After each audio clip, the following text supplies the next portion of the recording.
The notion that hundreds of thousands of people can exist without almost any rights in some of the worst circumstances that we've documented in the last 50 years is simply intolerable. It is perhaps one of the world's most secret prison camps. The outside world certainly doesn't know what's going on, and very little from the inside comes out. The very little that has come out paints a very disturbing picture. 70 miles from the North Korean capital, Pyongyang.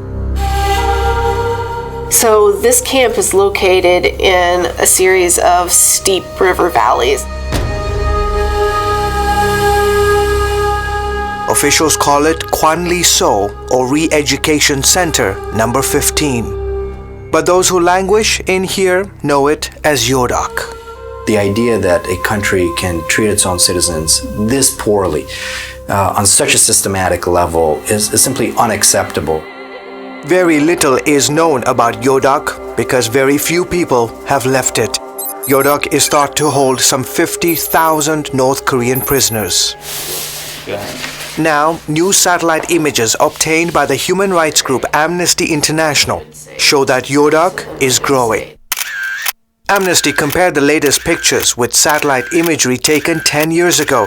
There are more prisoner housing facilities, more guard units, additional agricultural farming areas. There's also a fish farm that has actually grown slightly in size since 2001. And finally, up at the very top of our image is a mining camp, and there's actually a gold mine that's located there. The regime has repeatedly denied the existence of YODUK. The fact that we would have to rely on satellite imagery just to dispel the government's assertions that these camps don't exist is testament really to the scale of the human travesty that might be going on inside.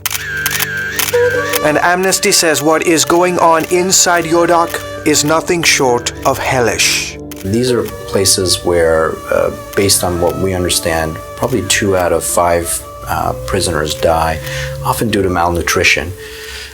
Food is very scarce. They work at least 10 hours a day for 7 days a week. YODUK is divided into 2 areas: the total control zone, where prisoners are never released without any proper trials, and the revolutionary zone, where conditions are more lenient.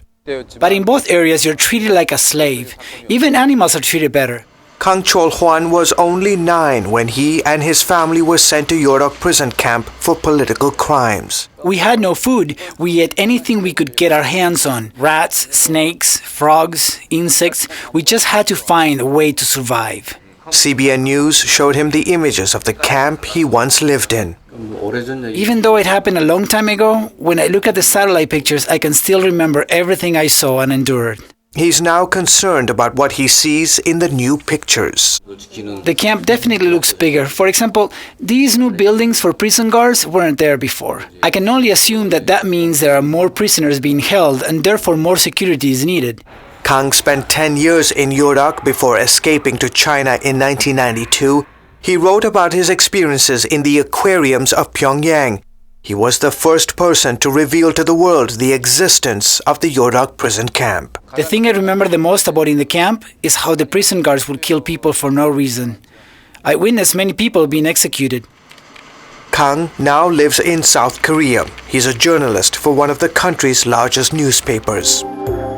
Reports from inside YODUK are hard to come by.